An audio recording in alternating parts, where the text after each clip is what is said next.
I guess the question is it our diet?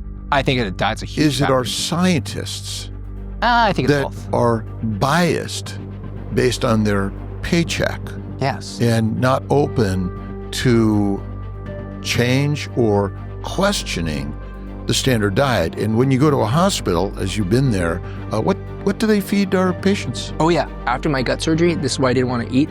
They're giving me oatmeal and Jello.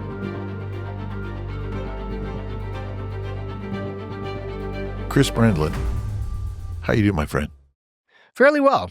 Awesome. I wish I had an extra hour of sleep last night, but it's all right. Daylight saving time just gives me a surprise, but I'm excited to be here, so that gives me a natural energy. I always figure when I'm dead, I have plenty of time to sleep. When I'm alive, exactly. Get me up and get me moving. That's what I did during law school, so the same thing. Well, welcome, and tell us a little bit about yourself.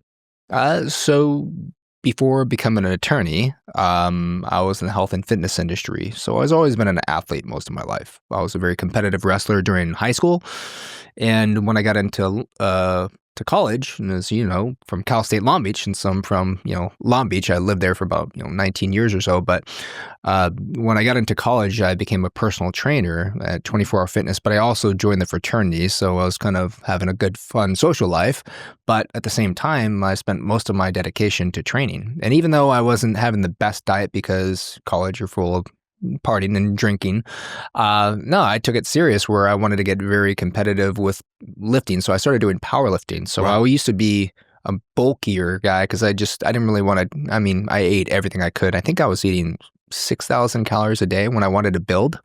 So I never took any steroids. I wanted to just eat 6,000 to 7,000 calories a day and get to like 200 pounds when I was powerlifting. But right before I was finishing college, I'm not sure if you remember, 2007, the economy crashed. It was 2007 going into 2008. I graduated in 2007. All my friends who graduated right before me, a lot of them were for the fitness industry as well, and they went to school with me.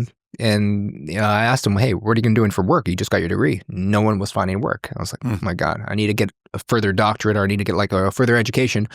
And my father's an attorney, and my other uncle's an attorney. My other uncle's a retired judge. And I kind of made this surprise to my father because he was I'm the youngest of three kids, and my two older brothers are nothing like me. And I was like, he knew I was he called me like the skinnier version of John Belushi. That's what he called. He's like, you're just partying all the time, and that's all you're about. So I was like, hey, what do you think about me going to law school? And he kind of laughed because he's like, oh, are you going to sober up and go to law school? I was like, watch me. You see me train before. Just watch me. So I wanted to prove him wrong. So when I got into law school, I knew that I had to be very restrictive on my schedule. So I actually opened up my own training business during law school. So I took most of my clients from 24 Hour Fitness over to train with me at a private gym. And I was like, all right, I'm not gonna drink. I'm not gonna smoke weed. I'm gonna be very clean. I'm not just that. I want to get in the best shape of my life during law school. I just want to kind of prove my father wrong in every different kind of capacity. So my business actually did very well. And I work with right when I started, I told my friend's colleague, because she's like, hey, you should consider bodybuilding. You got the figure, you just got to, don't drink for a while and get cleaned up. And she's like, you can really compete. So she introduced me to her colleague who's a registered dietitian, and he's actually a big proponent of the keto industry. So he's actually the research and development kind of like main head of MRM, Chuck Rudolph. And when I met with him in South Orange County, like Aliso Viejo, he went over my diet, and he went over kind of like, he did like measurements and kind of looked at me doing my pose. And he's like, all right, you're about 200 pounds right now. You got a good amount of muscle, but I want you to get to like, probably want to lose about 40 pounds. I was like, really? I was like, 40 pounds? That's going to be pretty light. I've never got that. He's like, no, you need to get to about 3 to 5% body fat if you really want to compete seriously. So he actually put me on a ketogenic diet, mainly. He's like, just cutting out the carbs, but you're going to cycle your carbohydrates. So you cycle your carbohydrates every 3 to 4 days. You would load up. But his preference was sweet potatoes. And that was something I actually tolerated very well. I didn't really do any grains. Even when I was in law school, I wanted to keep it very strict. So I just doing fish, steak, chicken, vegetables, fats, which is mainly, back then it was avocado, nuts, and seeds. I wasn't doing like fatty grass-fed steaks. I was eating like sirloins, leaner steaks. And then every 3 to 4 nights, you would load up like a pound of sweet potatoes and like just kind of replenish. But it had some kind of trick, and he put it in his book where basically when he did like the lean cut diet for our natural bodybuilders, that it has a way of kind of like stimulating your metabolism a little bit differently, that, it kind of the refeed is something that he kind of like admires. And in the week before a contest, you would deprive yourself of carbohydrates for like 4 to 5 days. And the night before the contest, you would start eating a little bit of carbohydrates. And the day of the contest, you would load up on like sweet potatoes. You would nibble on it throughout the day, because it would basically, when you're so dehydrated, and you start eating a lot of the carbohydrates in a dehydrated state, it's almost like it makes your veins turn into garden hoses. It really kind of opens everything up, and something that it'll give you a natural pump. So you will actually gain 5 to 10 pounds on the day of the contest. It's not really just typically water weight, but it's all of it. Just basically the carbohydrates are going straight to your muscle cells, and you're constantly pumping. But anyways, long story short, I think the last contest I won was Mr. Los Angeles Natural in 2010, and I was like, all right, I got to get ready for the bar exam, so I got to clean up. Took the bar exam, the next 6 months, and I passed in 2011. So I became an attorney, and I worked at a big firm in downtown LA, but I was still training on the weekends. It was kind of a hobby. I was like, hey, I told some of my clients, like, hey, if you're free on the Saturday mornings, if I'm not out of town, let's get a session in. So I kept it. And I started doing some mini sprint triathlons. I didn't do any more bodybuilding competitions, but I tried to stay in great shape. But in 2016, I started having some random issues. I'm not sure if it was from stress as an attorney. And when I was going to attorney functions, you're drinking a little bit more. So you're going back into your bad habits. And I didn't eat the best. But I remember in 2016, I started waking up with tremendous pain. And not just that, I wasn't having gut pain. I was having just gut discomfort. So I did the wrong thing by going to some of the GI doctors in LA County, and they were I was like, hey, why am I having this? I never had any gut problems ever. Like even when I was drinking like, a bottle of tequila in college, I didn't have any gut problems. What is going on? And instead of kind of like doing any kind of testing, it was like, all right, this is what we're going to do. We're going to put you on a round of antibiotics, and then we're going to put you, we're going to clean everything out. So we're going to put you on a round of laxatives. And if you're a little inflamed, we're going to give you some corticosteroids. And that was the kind of ritual for like a whole year. And I swear I didn't have any gut pain, but after that, it felt like I was a repeat customer, because I'm like, every couple of weeks I'm back, I'm like, it's not helping, I'm getting worse. To the point in early 2017, basically it was like my sigmoid colon, the bottom end of my intestine was getting very painful, very inflamed. And when I went to go see the doctor, he was doing some testing. He's like, look, I'm going to refer you to a GI surgeon, and you may want to suggest, getting piece removed, because this piece is getting very inflamed. The bottom end of your intestine, that's where you're complaining of all your pain. It was the biggest regret of my life. So it was April of 2017, go to UCI. And so, they have different centers, not only in Irvine, but in Orange County, or City of Orange. And I remember that he kind of Gary, he's like, look, I've kind of like looked at all of your medical records and your testing and, your blood panels. And I think you just have a very inflamed piece of your intestine. If we just removed about 6 inches of your sigmoid and colon, you'll be so much better. I mean, that's the problem. I think everything is going to make you feel fine. It'll be basically laparoscopic. It'll be we'll have an anastomosis site, like a main site, 2 inches below your belly button, and you'll barely ever see anything. And that's where it kind of went wrong. I thought I was going to go in and be, happier than when I woke up from surgery. But first of all, I woke up from the surgery prematurely, where they were still stitching me up. I'm not sure if they just didn't give me enough anesthesia. So I woke up screaming in pain. And then they had to give me a bunch of, was it tramadol and some morphine to put me to sleep. That was the person. So I woke up like really drugged up, like 5 or 6 hours later. And then I was there for about a day. They released me. I'm like, hey, I want to kind of make sure my gut's working. Shouldn't I kind of make sure my bowel's moving before, because I'm eating every couple hours? They said, no, just go home. You'll be fine. Everything's going to be completely fine. I was like, all right. And I started getting some tremendous pains, and spasms were kind of like happening in my gut. It was just because all the scar tissue was there.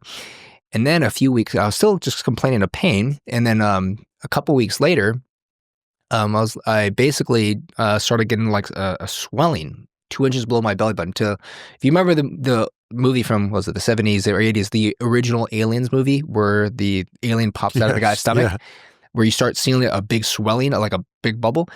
So look, at someone from being an all-natural bodybuilder, and I was the best of having the best kind of core and abdominals, because I used to be doing some gymnastics too, going from complete lean abdominal stomach to having a bulge going 2 inches below your belly button, like a big size of a grapefruit. I took some photos and I sent it to the surgeon. He's like, get to the ER ASAP. He's like, look, we don't have time to like really kind of put you under anesthesia. I'm just going to do, it's mainly superficial, but we're going to cut down pretty deep. We have to cut open and drain out the infection. And I was awake the entire time, and that was very painful. So that's why I built a good pain tolerance over the years.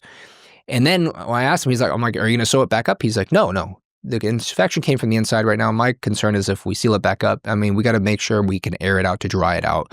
You're going to change the gauze 3 times a week. 3 times a day for like 3 weeks and come back in 3 weeks. And then, so I'm like, all right, I'm having this open wound and I'm basically, changing the gauze morning, midday, and evening. And I was just constantly in pain. And then it developed and the infection didn't go away. So he had to recut open again. When it was starting to seal up, he cut it open again. And and it's the same thing. I'm like, this is just a repeat problem. And that to the point where it wasn't healing. He was saying, okay, let me know if it's healing. I didn't want to go back to see him. Wow. I was like, I'm scared. Like, I regret this. This is like the worst thing. I have the happiest, best social dating life before this, and this completely ruined my life. And I actually got to a point before I started doing like elimination diets, just seeing what foods are sitting with me. Like, because sometimes just, even though you're consuming a food within 30 minutes, it's not at your GI tract, but your most sensitive part of your body becomes your Achilles tendon, where mine was my lower intestine. So if I ate the wrong thing within 30 minutes, instead of having a burning in my stomach, I'd get pain right in my gut. It wasn't all kind of, psychopathic or anything else like that. But I actually I think I had to do an extended water fast. I was like, look, I don't want to eat anything. Even though I'm kind of slightly malnourished, I just want to make things heal. I looked into water fasting. I did a 10-day water fast. But I've done a fast before for a couple of days, but this time, I'm like, I'm not going to eat vegetables. Because I just found out that when I was eating vegetables, I was feeling like crap. Which are part of the keto lifestyle. Exactly. Because keto, what I was doing, it was just meat and vegetables and fats. That's what I was doing. So I was like, you know what? I'm just going to eat a slow cooked, like a slow roasted steak. And just, something very soothing. So I put it in the crock pot. And that was part of my and it felt amazing. I was like, all right, I think I got something going here. And I started doing elimination diet. And I was like, all right, so let me see which plants and which, meats I can handle. But every time I was any plants, I think even coconut oil, which I used to use when I was training, even like with the travelers, because sometimes I would do like a fast and training and I would do a little bit of coconut oil before I went for a run. Even coconut oil was causing me problems. I was like, fuck it. And then that's where one of my colleagues was like, hey, some people can only just eat meat. Have you ever tried that? I think they call it like the meat diet or the carnivore diet. It's one of my friends from the fitness industry. And I'm like, oh, let me look into it. Started like doing my Googling and I found Michaela Peterson. She did some story and I reached out to her, did a phone consult. And she's like, hey, look don't take any supplements, don't even take enzymes. Your body's going to get really, it's going to try to get used to it. And you're only going to be eating animal-based foods. And you're not only that, you're only going to be cooking with animal-based fats. No more coconut oil, no more olive oil. I know you're Italian, all this. No, don't do anything like that. You're only going to get tallow. And tallow wasn't so popular back then. This was like in 2018. So in 2018, I just started trying it out. And I was like, oh, this is feeling better. I was like, I started to look at what meat suit me better. And it was just, I learned that I had to have a fresh steak. I couldn't have, aged steaks. That's like the histamine issues. Right around that same time, by the way, after the surgeries, I did some blood testing and it showed positive for Lyme disease and co-infections. I'm not sure if that's what provoked all the inflammation in the surgeries, but I wish they did some actual testing. But anyways, then I consulted with Dr. Baker right after her speak with her because I just want to get like a group consensus from like the entire community. Like, okay, so what is your like the average kind of person that's the ideal candidate for carnivore diet? And it was pretty broad, and Dr. Baker kind of covered that, and he even referenced the Paleo Medicina Clinic. And I was like, you know what? He's like, yeah, you may want to reach out to them because they do the intestinal permeability testing to see how inflamed your intestines are. That's very rare. And this is what Dr. Sophia Clemens was with Dr. Toth before they got divorced. But anyways, I Skyped with them and they were so generous. And I was like, you know what? I just want to get away from everybody. Let me take some time off work. I'm going to leave for about 1 to 2 weeks. And so on Thanksgiving Day in 2018, I flew out to Budapest, Hungary, and I stayed with them for about 10 days. And I met with Dr. Sophia Clemens. There was about 6 other people that came from different countries. And kind of she went over like my food intake and are you taking any supplements or vitamins? And she's like, here's the rule. you're not going to take any supplements. No, because I was taking like glutamine powder, just some, natural kind of like, things for inflammation. She's like, no. And I was like, I can't take any vitamin C. And she's like, no vitamin C. You're only going to eat meat, fat, salt, and water. That's it. I was like, oh my God, this is kind of short. And I was still taking like some herbal kind of like some herbs to kind of help motility and all that, like, ginger and all that. And she's like, no, don't even take that. I was like, oh, my gut's going to work. She's like, trust me, you'll eat enough fat, everything's going to work. I didn't believe her at the time. I was like, oh, fat is just going to get clogged up. It was the complete opposite. But what I liked about it is because I usually never handled pork. I always got like really kind of sick or like just, I just felt like crap when eating bad pork, especially like, really salty bacon. Even though it's good, I just felt like crap afterwards. Their pork was all right. They raised their pigs there, and they told us that, hey, we don't feed our pigs corn or soy, and that's why they taste a lot better. So that's why I learned that the Hungarian and like I think the pigs from Spain, the Iberico and Mangalitsa, yeah, as like the best pork they could eat. And I swear it was so tasty that was it pork? Not pork bellies, but the fat slabs on the back. That was their kind of specialty. They work with like the Eskimo kitchen based out of Hungary, and like if every meal they wanted you to make sure you're getting enough fat, so they would either give you a lot of fat slabs, extra pork bellies, extra tallow, or they started incorporating brains, because that's one of the organs with more fat, and then bone marrow, and they would do a slow roasted. But then later on, I learned like, hey, if I just kind of let the bone marrow sit out, like, from the freezer, like on the counter for like about 30 minutes, it melts in your mouth. It's perfect. So after that, I just fell in love with the carnivore diet. I came back to the United States and I tried to promote it. I was like, look, I think this is God's telling me to get away from the legal industry and come back to the health industry in some kind of aspect. So I followed with Dr. Sophia Clemens on checkups, and she loved me. I was like, hey, I want to do something for you. You need some legal services. I do like everything in the United States. I do like 11 different practice areas. What do you need? And they talked about, it's kind of like some sales on Amazon, because they're selling some of their PEG 400 test and a couple other things on Amazon. And I kind of negotiate with that. And I helped them with their trademark process. I was like, why don't you get trademarked in the United States? But then I kind of reached out after that, and I kind of told the carnivore community, even though I wasn't like so vibrant on Facebook, I just kind of started joining these small groups, and I wasn't even using my real last name. I was just using Christopher. I think it's like Stallone or something like that, because I was I'm Italian, so I was a Stallone fan. But anyways, ever since that, I just try to help out the carnivore community, and then after that, I still have my dietetics technician, so I got always intrigued with the health and fitness industry. So I actually did my dietetic rotations. And I learned that the A&D is full of crap. And then I decided that I wanted to get my voice heard at higher levels. So a couple of years ago, I started my PhD in public policy and administration. And I am just concluding my dissertation process. I think I was with you yesterday when I met with you. I pulled up my phone, and my committee member, the professor, gave me approval for my proposal. He said, your oral defense is going to be 2 weeks, and then you're going to be concluding your last couple chapters of your dissertation and become Dr. Brandlin. So awesome. Even though I have a lot of attorneys and judges, I'm going to be the first doctor attorney. But I think this is going to, because my public policy kind of PhD crosses over with public health.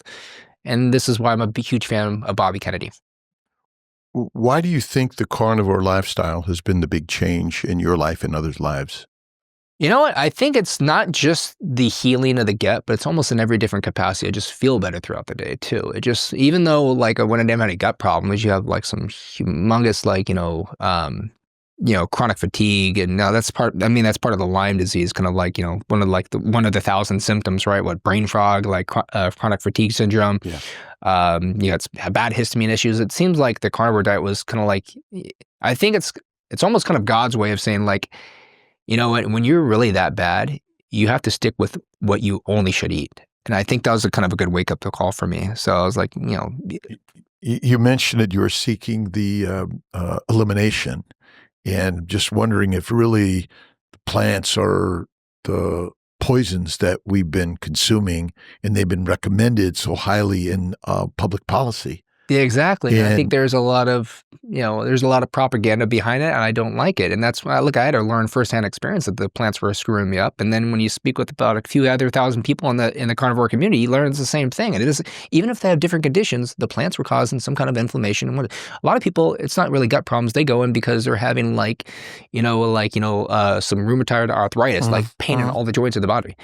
I just witnessed it because when I did clinical rotations in the hospitals, and this is why I didn't like the A&D, the Academy of Nutrition and Dietetics, is because when I was like shadowing a dietitian in my clinical rotations, I learned that, they weren't even making changes to their diet. In fact, it seemed like pharmacology not only had a crossover from the medical schools, but to the dietetic schools, because these dietitians, instead of telling them, these are diabetics, they're coming in for diet, I'm meeting with my RD to see what I have to modify my diet, but they weren't even modifying the diet. They're saying, hey, before a high carbohydrate meal for lunch, I'm not going to have you change the meal. You just have to change how much metformin you're going to be taking before the meal. I'm like, you're just being a drug dealer, just giving more drugs instead of changing their life. Why don't you change your actual meal? And it was a main carbohydrate, sugar-y meal, and it's like very little proteins. And I was like, no wonder they're so inflamed. So what do you think is wrong with our public policies in healthcare?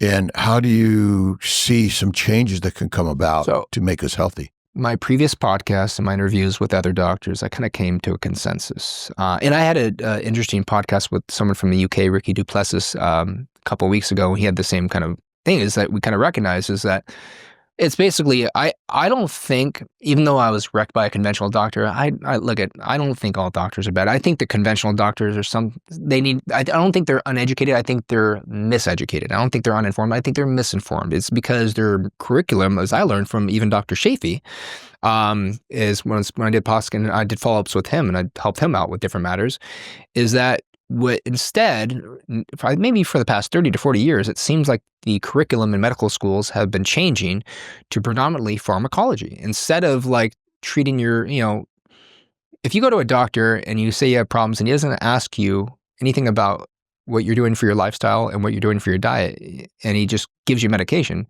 well, you don't really have a doctor, you have a drug dealer. And I think that's where people need to recognize that something needs to be changed. But then I learned, why are the medical schools just teaching on pharmacology and surgical procedures? Because that's another big part of the medical schools.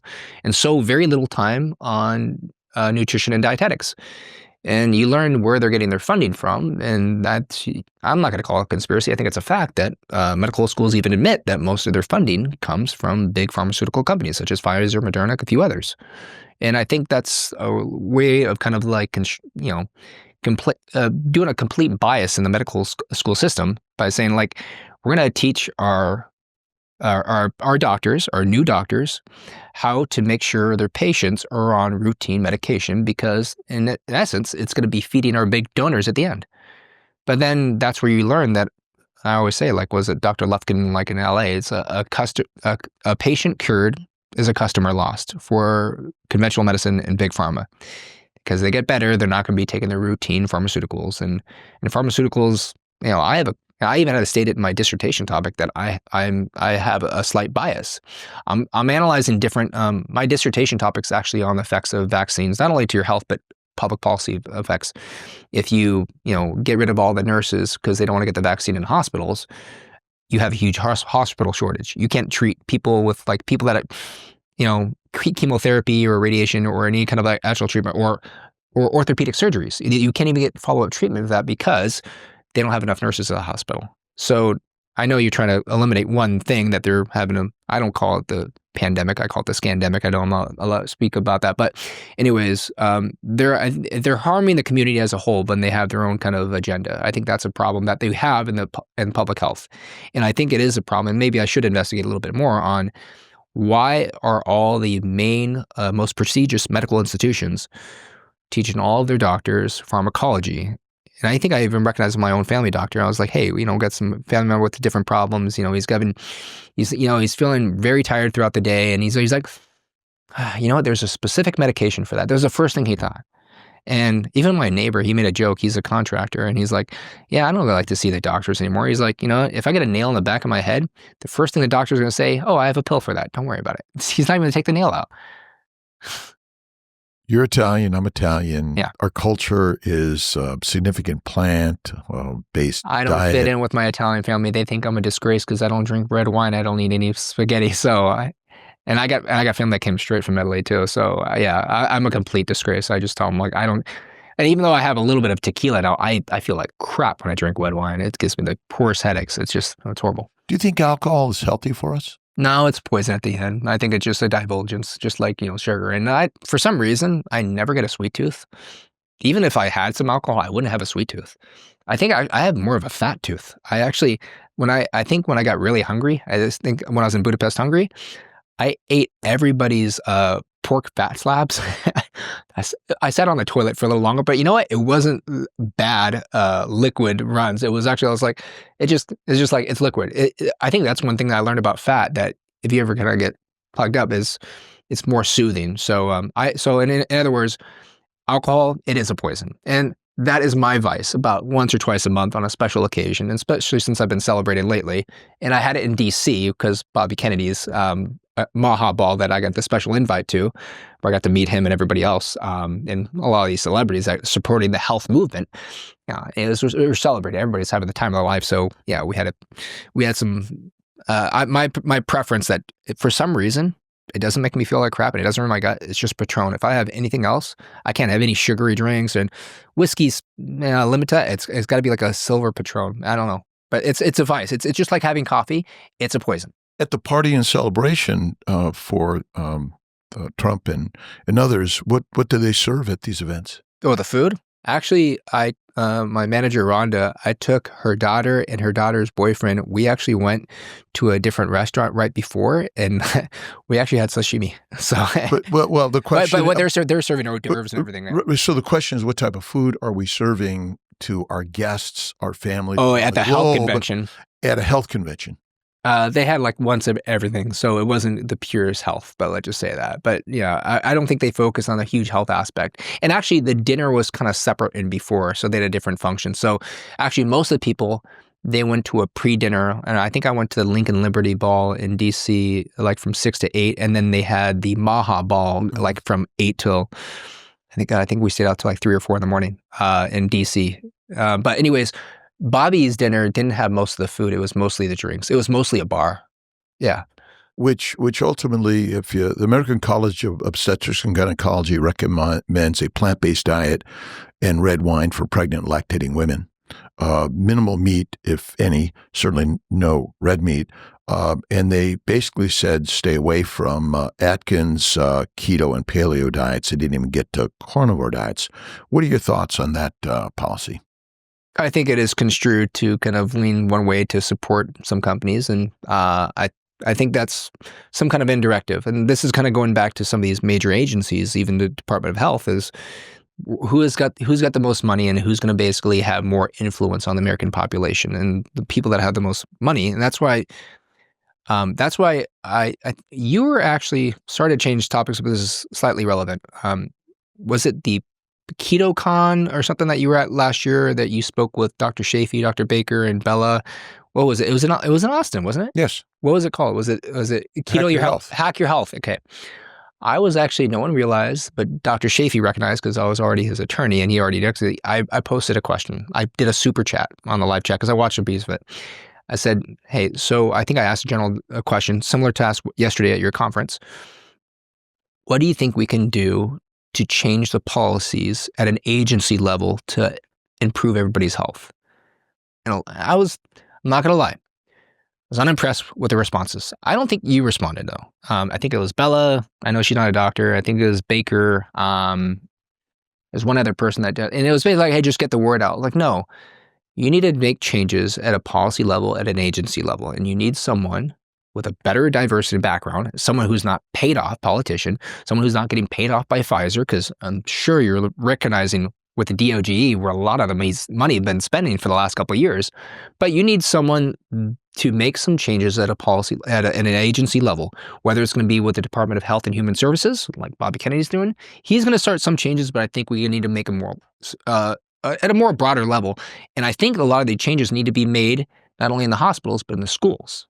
So I think there should be some changes on why are they sending these recommendations. And maybe they should have some more clinical trials to see, okay, you're a little plant-based diet. You're trying to treat diabetes for the last 30 to 40 years. What has it done? Hasn't done anything. In fact, we got fatter, we got worse. On keto diet, you found some apparent health value. Yes. But I felt the best in law school, by the way. But on keto, did you get your bowel problems? No, unless I ate. I remember even when I was competing, I had to stay away from certain vegetables like cruciferous vegetables. I could never eat broccoli. I know there's a lot of bodybuilders that are eating broccoli and the whole thing was broccoli, chicken, and some almonds. That's like the typical bodybuilder Tupperware diet because that's what I did. I would cook all my food, put it in Tupperware in the fridge, and because I worked full time, I ran my own business during law school, and it paid for law school, so I went to law school full time. So I didn't have any social life. I didn't even date for a while. I didn't drink. I still lived on Tupperware, but it was mainly chicken or fish and like a lean steak. And then I would do this little bit of fats and a little bit of vegetables, but I got very careful on the vegetables. So I think even when I was keto, I know broccoli would just wreck my fucking. And this is before I had major gut problems. Like I was like, oh man, this gas is just so fucking uncomfortable. So I had to learn that I had to stick with certain plants. And then I was learning that I had to blanch my almonds, that I couldn't have the skin. And it was feeling better on my gut. So I think this is where you kind of where like the harmful effects of insoluble fiber versus soluble fiber. Would you agree that the keto concept has helped a lot of people heal, yet many people are failing to heal because they're not focusing on a fatty meat diet? I think so. And I think I personally recognize that. I'm so glad I went to Hungary because even then when I started eating more carnivore, I was eating too many lean meats. I wasn't eating any fat. And then I realized that not only that, my testosterone naturally kind of went up when I started increasing my fats too. And I just felt better. I think I had better libido because I didn't feel like, I think I took some time off of dating like after the surgeries, but I realized that when I started increasing my fat intake, especially when I went to Budapest, I think that's where it was a huge game changer. And I think that should be allowed because I'm not sure if you know, but paleomedicina, the PKD diet, the Paleolithic ketogenic diet, which is different than keto diet, because the PKD diet is 80% fat, 80 to 85% fat. Keto is 70%. Correct me if I'm wrong, right? Yeah, I interviewed Sophia a number of years ago. And actually, she just followed up with me. I still speak with her. She's included me as her case study in her new book. I love it. So yeah, I love it. I love it. Well, you're running as a representative in Nevada for Congress. In Congress, what are your thoughts on how we can make changes to our representatives representing the people rather than the commercial entities first? I think we need to have an eye-opener to the public to see why their health is not getting better. I think we need to show exactly what's going on with the hospitals. And I know medical institutions and big pharma is definitely not going to like what I have to say, but I think there should be limiting on funding and advertising from pharmaceuticals to a lot of these medical institutions and the hospitals themselves, because even though it's word of mouth. I think this is one of your comments that you had at Hack Your Health, when I said, hey, how are you going to make it changes at a policy level? Because people, it would be awesome if they thought outside the box like you and I. And if we have some friends like, hey, I'm a testimonial, look at what I've done, it would be very persuasive. But the real aspect that controls everybody's, thinking on what to eat and how to live in their lifestyle, it's hospitals and it's schools. And advertising. Pfizer owns, all these pharmaceutical companies. You just realize I don't watch much TV. I usually just watch South Park and Family Guy at night. Just I like very offensive, funny humor. And I listen to music at night. But if you ever watch TV, you'll recognize that every few minutes it's got some commercial with a new pharmaceutical, and they'll make it a very blessing commercial. It's all very blissful. Are you suffering from this? But look, we have a solution for you. And then towards the end of the commercial, I think they'll read off the side effects, like you may experience a little bit of headaches, diarrhea, like very fast, 20 different side effects within like 15 seconds. I think they had to combine it. Do you ever catch that at the end of like a commercial? I think that has to be limited. And I think that's one of the major things that I finally see that's going to make an actual prove it from Bobby Kennedy, is because he wants to limit the amount of advertising from pharmaceutical companies. That is already a major step in the right direction. But I think we have to see what they're going to be implementing in the hospital. And what I told the head dietetics committee at USC, because I was going to get my master's in dietetics, but I got my MBA instead, because I'm a very vocal person. And Rhonda, she's like my big sister, my manager. She's like, hey, I love that you're very emotional, but you gotta watch your 4-letter words sometimes. Okay. So I'm working on that. But she's also about like, you gotta try to be like more speaking to the broader public and not being so attacking. But I told the dietetics committee at USC, they're like, hey, you have a good resume, but why do you want to be part of this? I said, you need to flip the food pyramid upside down. That was my straight up answer. And I said, look, we've been getting fatter and sicker for the last 30 to 40 years. What you're doing is not working. I told them that verbatim. And it was like 5 committee members at the USC. It was actually, it was the School of Gerontology and Dietetics, because gerontology is kind of a fluid with like, aging, longevity. They tied it with the dietetics at USC. So when I did this interview, they're like, hey, you have the best resume. You're an attorney, you're a broker, and you're licensed in multiple states. Why would you be a good candidate for our program? But I said, no, you guys are screwing up. You guys need a change. After that, said, hey, although you have the qualifications, we don't think that you're very suitable for our program. So I gave them the middle finger, and I got my MBA, and then I said, I'm going to get my PhD. Awesome. I actually did my minor at USC in nutritional biochemistry. Okay. That's where I did my undergraduate degree. To change what's going on in the hospitals and the schools, and I'm curious about the meat industry.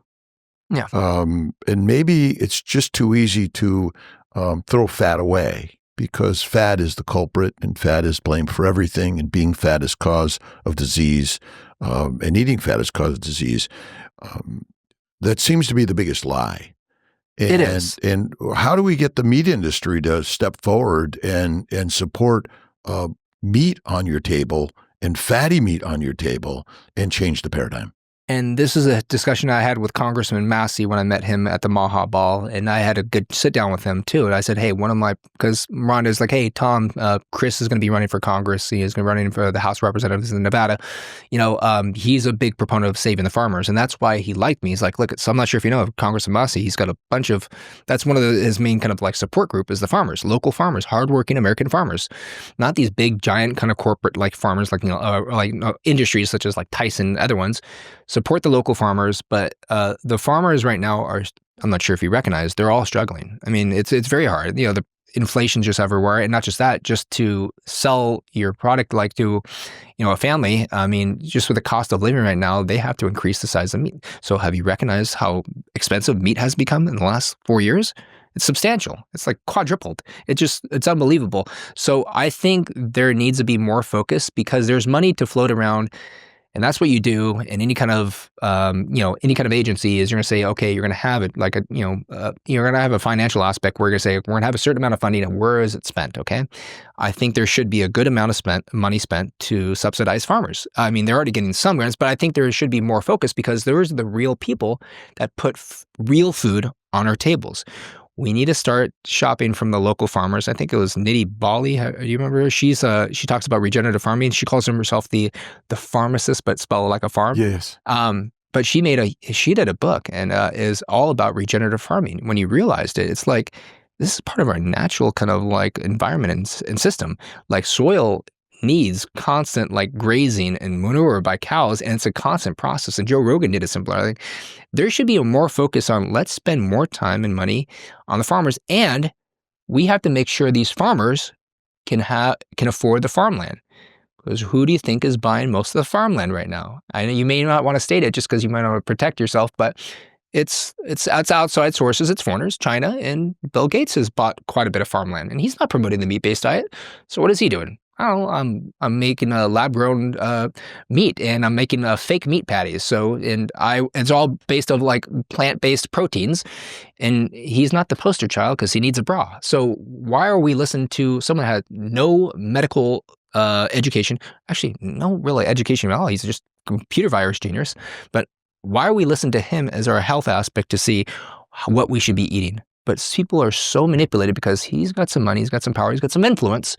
So all this advertising and time that he's getting on TV and all these companies kind of tailoring to his needs, I think that should be something that's implemented too. So I think there should be a reservation that's dedicated for farmers first, rather than giving a lot of farmland away to a lot of these investors. BlackRock is one of them.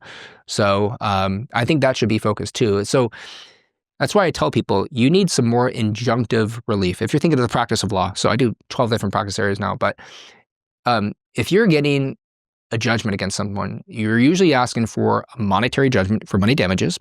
Pfizer's got the most money. They don't care about getting sued. You think suing Pfizer on a class action is going to really do anything based on maybe some side effects from the vaccines or anything else like that? It's not going to do anything. What's going to change them is injunctive relief. You're going to limit them. Say, you're not allowed to do this. Bobby Kennedy's already doing that in one way, by limiting the amount of advertising they can have. I think that's a major step. That's a huge step. I got so impressed. And that's why I was so glad to meet him. But I think it should be done at a broader level. It's like, no, what is taught in the medical institutions need to be changed too, because what we're teaching our doctors is really going to be changing our overall health. Hopefully you believe with that. Well, I like the idea of grassroots. Yes. Because ultimately it's a revolution. What we need to do is teach our brothers and sisters how to create their own health and wellness revolution. So ultimately the grasslands don't have any roots anymore because it's agriculture that's constantly tilling the soil and planting seeds and tilling the soil, planting seeds, GMO, pesticides, glyphosates, and more. Yeah.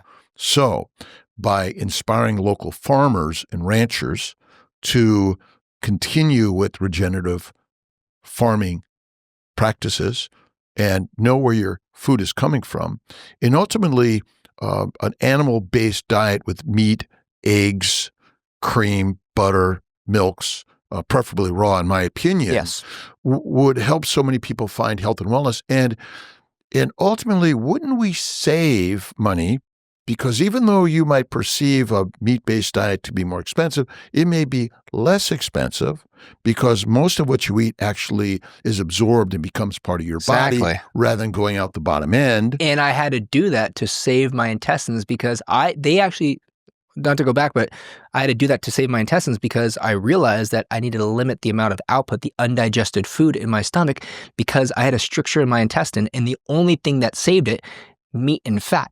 And because it wasn't having any inflammation, and I was actually digesting most of my food, so I didn't have to use the bathroom for a few days, and it felt better. So the carnivore lifestyle, you may perceive it more expensive, but it's actually less expensive because you heal from it. I recognize that. Your health costs are less, right? We don't need our doctors or our drugs, but we find health and wellness from getting back to the true roots. Allow those grassroots to be sustainable, and evolution created these grasslands over thousands and millions of years.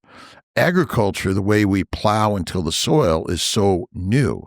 So ultimately, how do we, maybe on a grassroots, get back to helping our local communities and then grow the word of mouth in all of that? And that's why I'm a huge supporter for the farmers. And that's, I think one thing I recognized to you, or admitted to you yesterday, that I'm not on so much social media platforms, and Rhonda is going to be getting me on everywhere. She's like, you're mainly on LinkedIn and you're doing all these big, they're very powerful, outspoken statements against all these, different entities, and you're speaking at a professional network on professional network, but we got to get you speaking out. So one things I really want for everybody out is to really support your local farmers. Whether the government's going to do it or not, you need to support your local farmers. I don't have one specific farmer that I only buy from. I buy from about 20 to 25 different farms in the U.S. White Oak Pastures is occasionally, just the shipping's a little bit too much back over to California and Nevada. What else? North Star Bison, when my histamines are going to blame. There's a couple ones in Texas, Sinker Beef. But what I try to find, because I still eat poultry, but I can only eat like corn-free and soy-free chicken and pork. And I still like to have it, but I feel like crap if I eat even if it's a pasture-raised organic chicken, if it's corn or soy, I realize that my joints hurt. It's like, even if it's not a gut pain, it's like, I feel kind of crap. And then I realize it's the balance of omega-3 to omega-6 acids is different going to be in a corn-free, soy-free chicken compared to a regular kind of regular chicken that you get from the supermarkets. Do you think the science has made us healthier or sicker? Ooh, that's a broad statement. Science. What's the science? The science that we're kind of doing with all the investigations? Well, the science that we're living in our day-to-day No, lives. I think we're completely getting worse. I mean, look, people are free. That was I'm not speak about this in great length, but the thing that provoked me to get my PhD was actually the vaccine mandates and the mask mandates. So I told you I was a huge proponent of hyperbaric oxygen therapy. So in conjunction to doing a carnivore diet, I did medical grade hyperbaric oxygen therapy. So by restricting someone's oxygen to their brain and their body, I got offended by that. So those stupid chin diapers, worthless mask, were the worst things. And anything, look, I'm doing my PhD. I do qualitative and quantitative research on like a weekly basis. I had to cite 92 literature review articles in my dissertation topic. I found an article about the dangers, just random, because I was looking up the mask mandates, that in the senior centers, they did a test of the seniors that were wearing masks throughout the day to seniors that weren't wearing masks. All the seniors that were wearing masks throughout the day, their dementia accelerated much faster. You know why? Because a lot of parts of dementia, especially like vascular dementia, it's a lack of oxygen to the brain. What do you think you're doing when you're suffocating yourself with some chin diapers or panties? And they look stupid, by the way. And I think I'm very concerned about the American public. Not only is it manipulation, but I think there's no politically correct way to say this. We're getting dumber, okay? So when you see people 4 to 5 years after the pandemic driving around in a car with a mask on by themselves with latex gloves and a face shield, you're like, why are you doing that? What are you afraid of? And they're like, they just think it's everywhere around them. They're living in fear, and you can't live in fear. And one of my friends, he's one of the soft tissue therapists for the LA Clippers. So sometimes he's really good at soft tissue. So if I have a really tight like knot, he can break it up. So when I get to see Lenny, I was like, I made that same comment. He's like, yeah, I can't believe I still see people drive around, and he hates. He's like, yeah, He's like, I have to wear a mask everywhere I go with the Clippers and all that's kind of restrictions. He's like, but you know, when you see people driving around in their own cars, his metaphor, his analogy is like, that's like sleeping in your own bed with a condom on by yourself. That's how dumb it is. So, and by the way, I'm not sure if you recognize the rates of dementia and cognitive decline has been increasing. It used to be like in the 80s, you would start getting the dementia and it was mild, and then you start getting like, more accelerated dementia. Now it's actually in the 60s and 70s.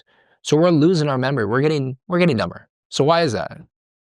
Right. Well, I guess the question is it our diet? I think diet's a huge Is it factor. our scientists I think it's that both. are biased based on their paycheck? Yes. And not open to change or questioning the standard diet. And when you go to a hospital, as you've been there, what do they feed our patients? Oh yeah. After my gut surgery, this is why I didn't want to eat. They're giving me oatmeal and Jello. I'm like, there's no fucking proteins in here. Pardon my French, but I was like, how am I supposed to be healing after this? I already knew that I needed protein to heal, even like when I was having the gut problems. But when the sponsors, so I think that's a huge change. And my cousin just had a surgery, and I just remembered that like it was kind of a very intense surgery. And I looked to see what they're feeding her, and it was all like Jello and juices. I'm like, this is fucking horrible. You're going to be so inflamed. Get the hell out. Eat some, maybe do like 1 or 2 days of fasting and sit in the hyperbaric chamber for 2 days a week for 2 months. I question protein. Well, it's actually fat. Fat so is a we growth. use the word protein too much. Okay. In my opinion, I'm throwing a little curve here, because the fat on our body is the healthiest thing on our body. It's the cause of no disease. Yeah. And so like Sophia Clemens and Paleomedicina in Budapest, that was always focused on fat adipose tissue. And it was probably less cooked and less rendered. It was more raw, because that's where the real healing power comes in. That's why I like raw bone marrow. Yeah. It's the most soothing thing ever. So I guess the question is, it's easy to focus on protein. Well, that's lean meat. Is lean meat good for us? Too much would be bad for you, I would say. Fatty meat's healthy, but lean meat causes protein poisoning, rapid starvation. So I'm just, again, it's still our even in the carnivore world, and that can also, conversation. And too much protein can also kind of modify some of the numbers on your blood panels. So a lot of times when you're having a high BUN and high creatinine, what I did in my clinical rotations, it's usually because the person's he's dehydrated and they're just eating too much protein, not enough fat, and that's one of the reasons for the dehydration. Correct? Well, ultimately, it's, again, we make a complicated science out of simplicity. Yeah. We're meant to eat as rare to raw fatty meat as possible and not eat plants of any significance. You can, but a high protein diet is deadly for us. Yes. But because it's easy in the bodybuilding world and the health and wellness and the post-surgery, you need your protein. Yeah, but I'm in my early 20s, I can handle anything.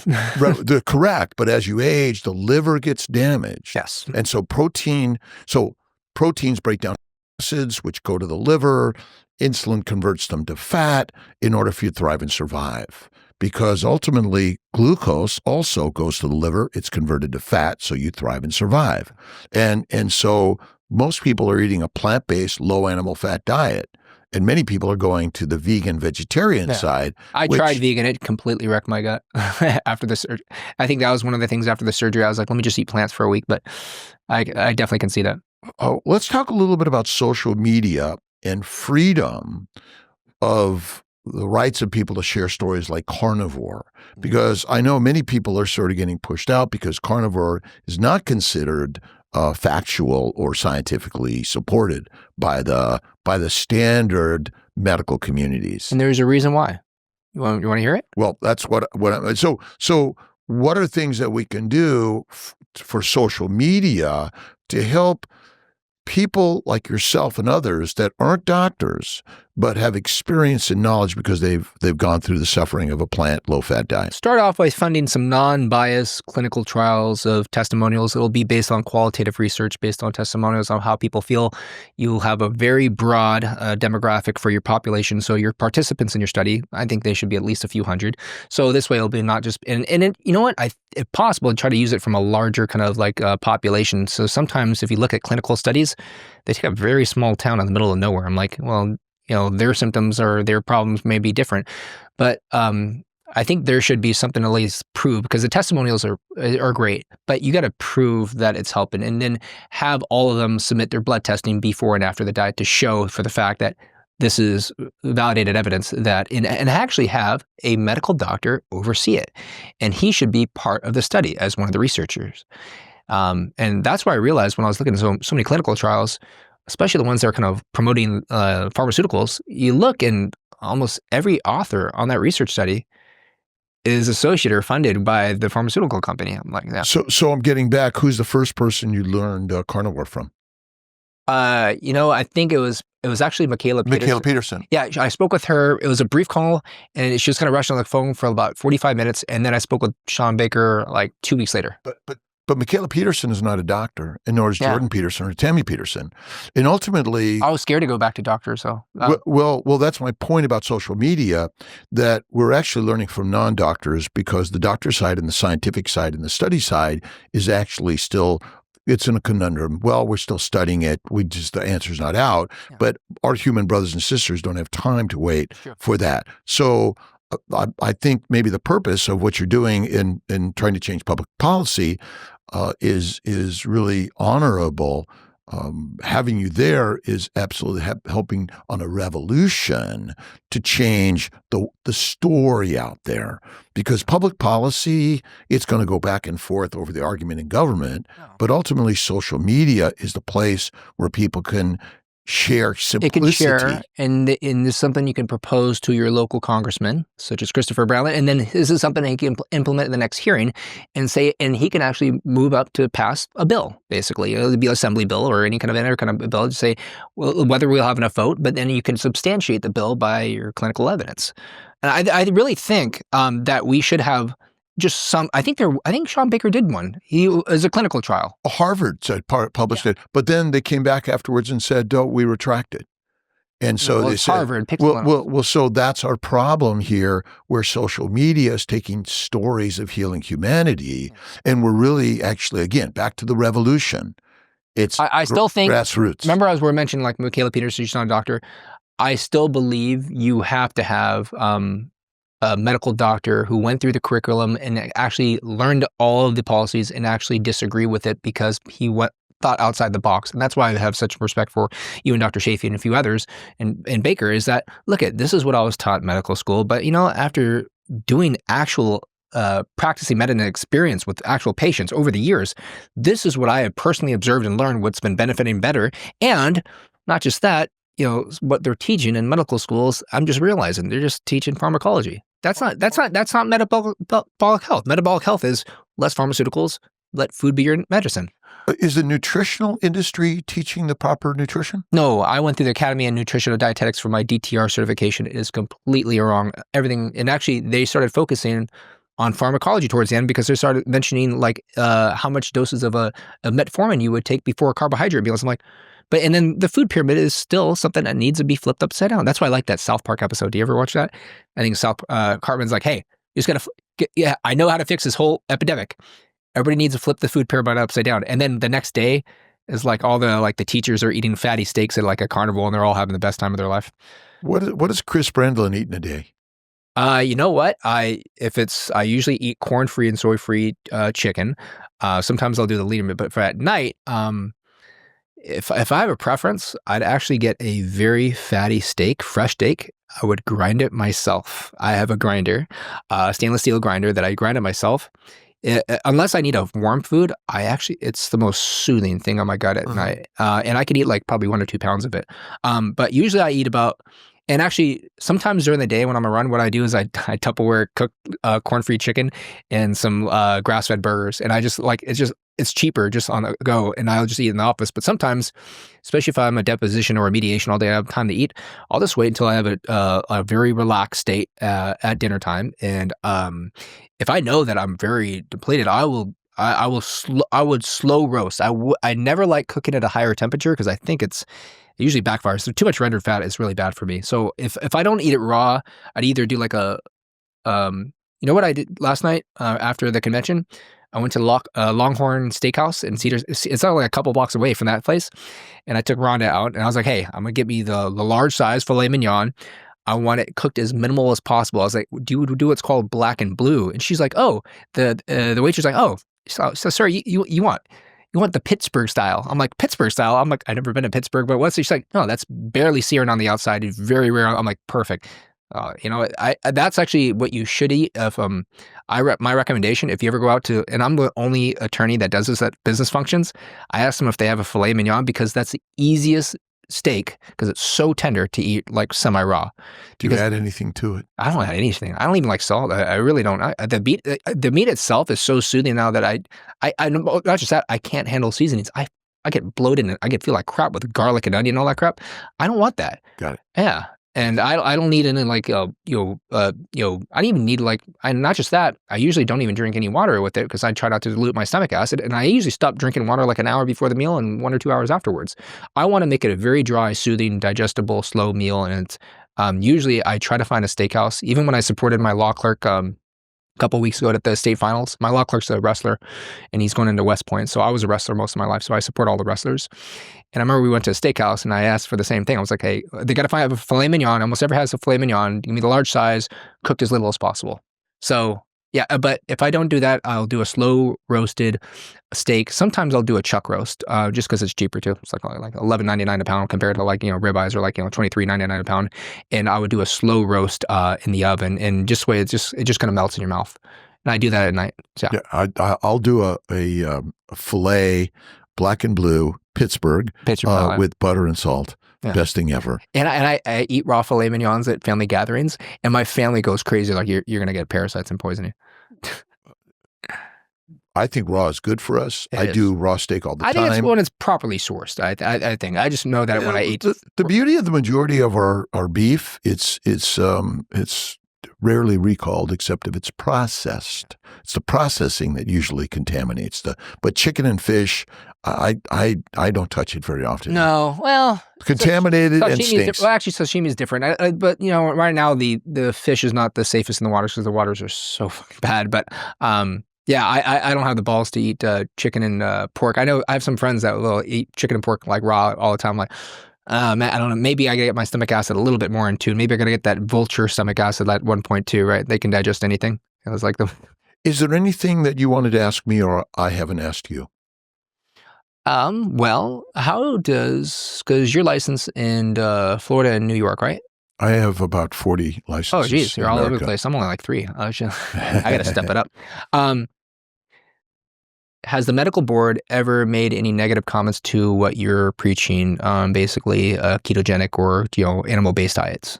Well, I've been reported to the medical board in New York State, and I went to review with them, and they'd say, Dr. Kiltz, thank you for being here. We appreciate you. You do a great job. See you later. Because ultimately they have to evaluate all complaints, but it was over a Carnivore Conversation, and they were very supportive. But I've also been reported at my hospital, and the hospital said I can't talk about keto or carnivore to the residents or the students. But I continue to share the story and helping them understand there's some other ideas out there. But ultimately, when you go to take your test, don't use my answers for them. You have to stick to what they've taught you in order to keep moving forward. But we need to be open more. Yeah. And I like transparency, and that's kind of like the new administration too. And I like the fact, I'm like, here, the DOGE, feel free to go through all my taxes, everything. I want you to see everything on the American public and all, because I want to see where my tax dollars are going.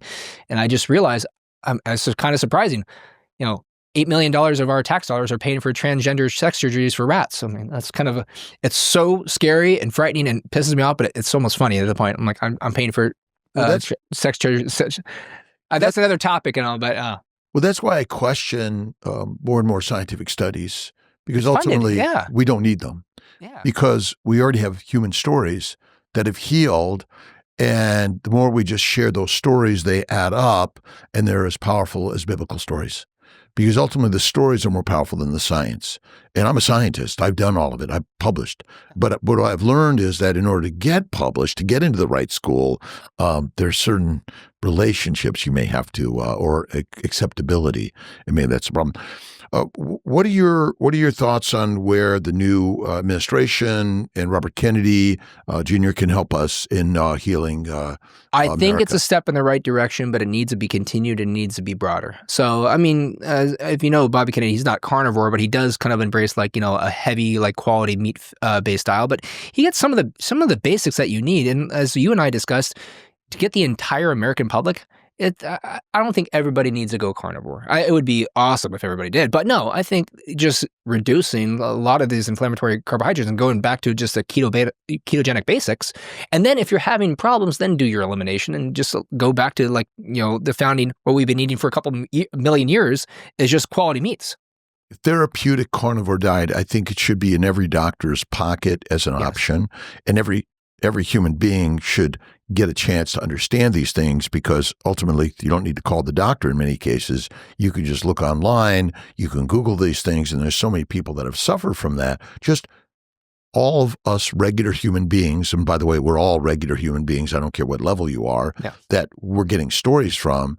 And, so many people I've heard tried vegan, vegetarian, and got sicker. Yeah. But then I haven't heard any carnivore that have gotten sicker on carnivore.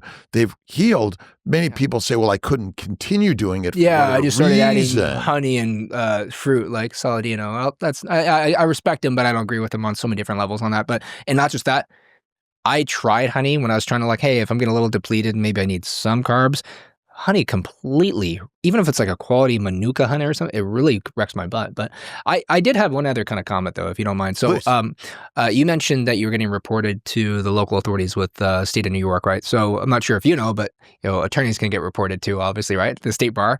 So when I made public comments inside the LA Superior Court about the mask mandates and the vaccine mandates, because some of the clerks, they knew I was outspoken, hey, they're trying to force the vaccines on us. Can you speak out about these exemptions? When I made some outspoken statements, people reported me to the California State Bar to revoke my license. I was like, no, it's not an act of moral turpitude to state my honest belief and opinion. And I think I'm substantiating some of my comments too. So is that still ongoing where people try to report you? I'm sure people think about it. Yeah. I just haven't received any others yet. I think they have freedom of speech. I have freedom of speech. I mean, if someone believes that, I'm doing something, or we believe someone else is doing something, maybe we should speak up. But I think what we're really finding is something that seems so ridiculous to me, and probably 30 years ago, I would have said, Kiltz is crazy. But since I've done it for over almost 15 years now, carnivore, and I did keto, paleo, Atkins, and all those things for years. But I'll be 69 this week, and I always say I'm almost 70 and almost 15 years. Happy early birthday! Thank you. I'm 40 in a few months, so it's young guy. I feel 20. And that's the game changer on carnivore that I have found more than anything.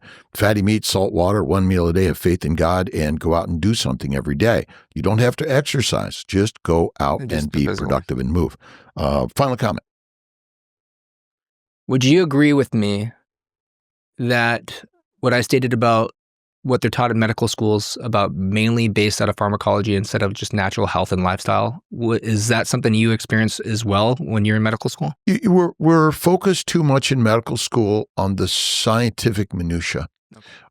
Understanding every pharmacological pathway, metabolic pathway, and trying to learn about the infinite numbers of diseases that we label you with, which in fact you simply have inflammation, and almost every disease is caused by the same inflammatory processes, by plant sugars, plant antigens, plant chemicals, the fermentation of plant in your guts. And by the way, the microbiota is not good for you. It's actually deadly for you. Yeah. There's no good bug in your body. I don't take probiotics. And they just happen to be there, which is crazy. But I think that our job is to help teach doctors, medical students, nurses, residents, but every human being on a proper human dietary pathway, which I think will heal all of us and will lower healthcare costs, which will allow us to put our money in other areas to build our families and our communities. A similar question, a follow-up that relates to that. Whether it's a recommendation to your local congressman or the medical schools, based on your experience of going through medical school, what do you believe will be necessary to change the curriculum that they're teaching to all the new doctors for our next generation? I'm not trying to change the curriculum of medical school. No, because I think that, it really is, what can I do to help you individually? And that's why social media is more powerful than medical school and going to your doctor. It's still going to be powerful, and we still need doctors and medicine. I think it's really great. And many of the medications, because even carnivores are going to get sick and may require some of the medications that are available in the pharmaceutical industry. So maybe what we need to really do is work with the pharmacies, the pharmaceutical industry, the nutritional industry, the food industry, and the medical training industry all together, so that we can integrate and dovetail keto carnivore dietary regimen. I mean, I think a lot of people would do great, add fat, cook the plants well, eat one meal a day, and have faith and be more positive every single day, rather than kind of leading a life of the troubles of the world and then overeating, which leads to addictions and other diseases. So by simply, as you're looking to do, is you're working to get into the public conversation in politics, which I think is part of who we are.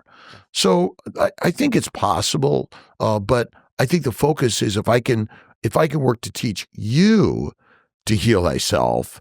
Again, if I could teach you to fish, to farm, to hunt, wherever we want to put you there. I'm not trying to eliminate all plant eating in our human experience, because as an Italian, I do enjoy it from minimal time to time, but I've also realized that if I do it all the time, it is not good. No, it's not worth it at the end.